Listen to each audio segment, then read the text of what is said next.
These people have come from Belcarra.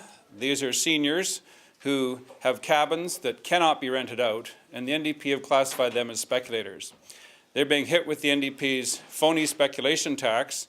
In the case of at least one of these people, the tax amounts to 1/4 of their income that will have to be paid in taxation on properties that cannot be rented out, and these people are not speculators. They've had these cabins for generations. So I'm going to hand it over to Mayor Neil Belenkie from Belcarra. Belcarra does not have a speculation tax problem. It does not have a rental market problem. Whistler does. And Whistler is exempt.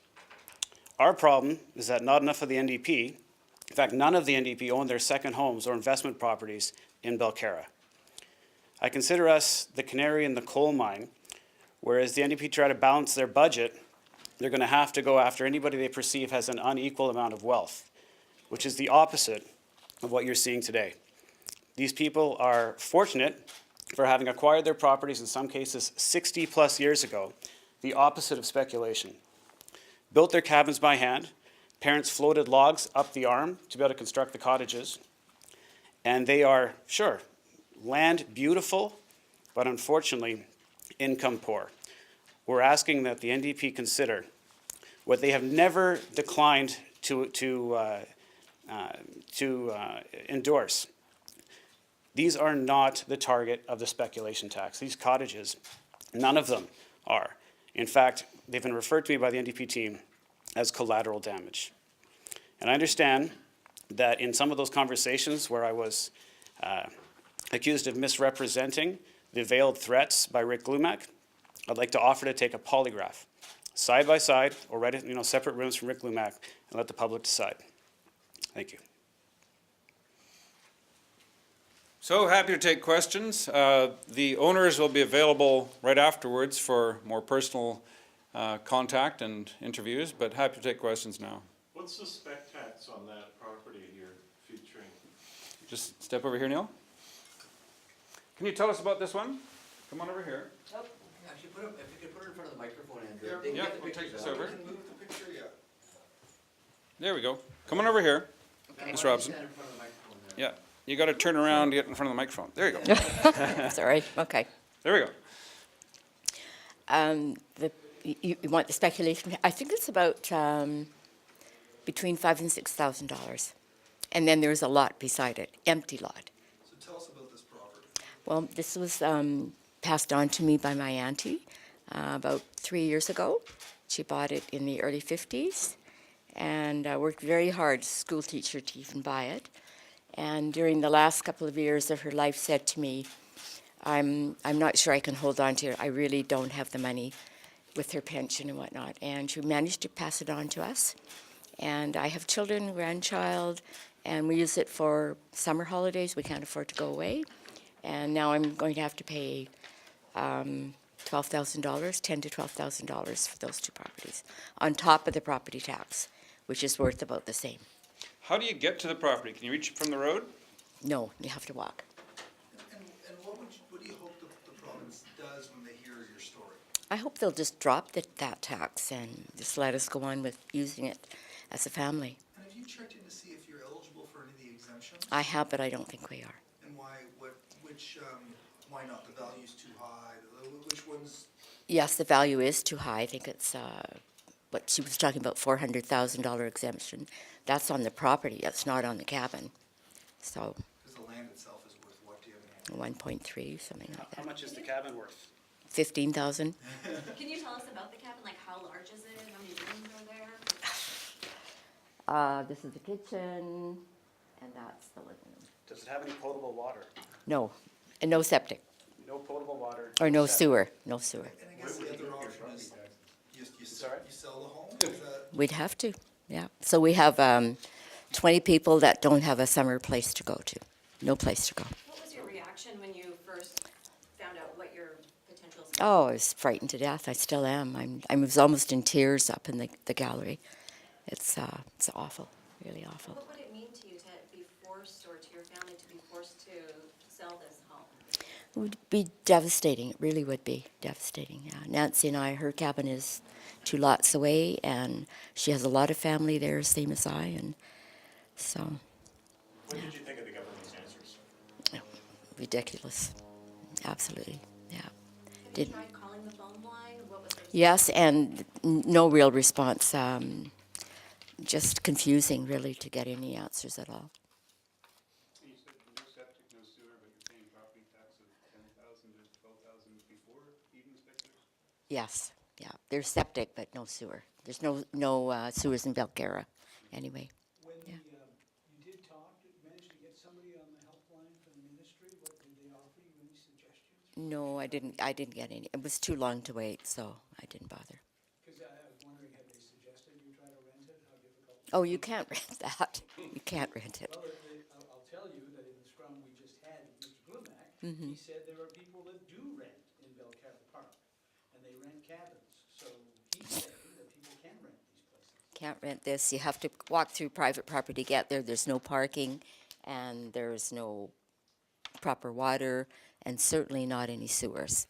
So who? Fire protection for that? Volunteer.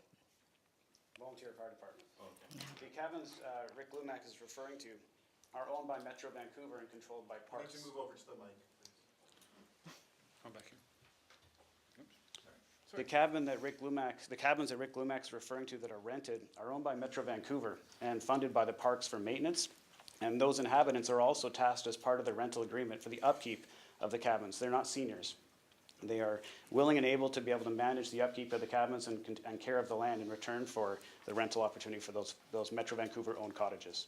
Mayor, how many people do you think are in similar situations in Belcarra? Belcarra has 57 water access lots alone. And for perspective on a water access lot, you not only have to have a boat that you can use to get to your cabin, but you have to have a place to keep your boat when you're not at your cabin. You need moorage and slip wherever else in the lower mainland you're going to be leaving from. So 57 alone of our 300 total lots would be nearly impossible to rent. A number of the people here today are on the mainland side where there is water access, where there's road access in some cases. But these cabins don't have potable water, they don't have parking, they don't have the services you would require, never mind the insulation and the heating for regular day-to-day living. They're not designed to be able to have someone live full-time. They're designed for a family legacy as a place when the weather is appropriate for generations of people to come together. And that was the intent with these inherited cabins and these investments these families have made, both current families and second and third generation families. This isn't the target of the speculation tax. This is ridiculous. This is an unintended consequence or collateral damage, as I've been told by the NDP. Who told you that? That was one of the assistants to Rick Glumac. How would you characterize your conversation with Glumac? I met with Carol James prior to the conversation with Rick Glumac. Carol James spent less than 10 minutes with me. She refused to review the documents that I provided to her, saying they would only be considered later in the summer for the actual mayor's council and the application for review for the following tax year. I explained to her that we couldn't accept the bills, the residents can't afford to pay the bills this year, just so that we can go and try to apply for an exemption next year. I explained that it was going to be, my goal was to try and make it so that she would be, it would be better to support Belcarra's exemption, which she didn't deny needed to be done, in return for our support and just letting her continue to do whatever the NDP wants to do. And she declined. Rick came out after the event to talk me down, apparently. He was sent over, another mayor told me, to try and ask me to step down and just trust in the process. When I explained that I spent 2 months trusting to the process, and when Carol James said, absolutely no, there is no opportunity for an exemption, I said the process was no longer going to work for our existing residents who have to suffer through the tax this year. And this is the result, is our job is to try and make this public. People need to understand who have houses and have mortgages, this is the start. The NDP have to come up with a way to pay for these deficits. And we're just the first collateral damage in Belcarra. Neil, can you just put the picture back a little bit? Just go back in front of the microphone a little. What have other conversations been You two, like? no, Neil, you need to come in front of the Well, I was microphone. going to walk side. Have you had Sorry. any other conversations with the government? Like I know Selena Robinson is nearby. Yeah. What have the dialogue been like with the government? Selena indicated to me that I risked the exemptions for other municipalities by continuing to challenge Belcarra's equivalent call to being exempted. She also said that she would be able to help to guide Rick Glumac to do a better job of representing us. And where did you infer that as meaning? I don't think there's any disagreement on the NDP or the Liberal side that Rick Glumac let us down. Lions Bay and Bowen Island were exempted, and Jordan Sturdy is a Liberal MLA, meaning he had less access to Carol James than our own NDP MLA Rick Glumac had. So our representation has been insufficient to say the least, considering Lions Bay has no water access lots. Whistler has a massive rental problem. Everybody knows it. It's also got a massive amount of wealth, Representative. Not what you see here today. We are not speculators. This is not an appropriate tax, and as I said, the NDP have never denied the fact that this is not appropriate. They've just communicated as collateral damage. Can you explain what you hope happens now? You know, the regulations of the past, the taxes moving forward, you know, people are already, you know, it's going to be payable soon. So what do you hope happens now? I hope the NDP do the right thing. This isn't a target of the speculation tax. These people are being unfairly targeted, and they're being punished for having either inherited or 60-plus years ago having had the brilliant sense of building in an unbelievably rural location that just happens to be attractive now. So I hope that with the strike of a pen, Belcarra will be exempted and the speculation tax will move on to address the appropriate rental problems there are in other places in the Lower Mainland. But it's not a problem with Belcarra. No, Mayor, people who support the speculation tax may say, okay, so there's a bill coming, and you could choose to sell this, you know, these properties, Yeah. maybe make some money, so what's the problem? Great question. So the problem is that when they get sold, they're going to be torn down and turned into a monster house that doesn't enter into the rental market. Because the economics of a rental monthly fee to offset the cost of a monster house don't work in this rental market. We also don't have sufficient transit for someone who's going to rent to be able to trust to the public services to be able to get them to and from their commute. Non-existent. We don't have sidewalks. We don't have street lights. It is not even a safe commute by virtue of wild animals. This is not where the rental market is being withheld. It's not appropriate. Can some of the seniors not defer their property taxes to make up or offset the spec tax? We have more than 50 of our residences, of our 300, who are currently deferring already. I'm not aware, and it may be the case, but I'm not aware of speculation tax being available as an option to defer. Can you speak as mayor about what people get for the property tax? I know I keep getting distracted by the property tax, but Yeah. You're saying no sidewalks, no services. We have a volunteer fire department. Everybody's on septic. So no, there are far fewer services than probably in any municipality in the Lower Mainland, certainly in all of Metro Vancouver. But it's not the problem. You don't see people here fighting about paying property taxes.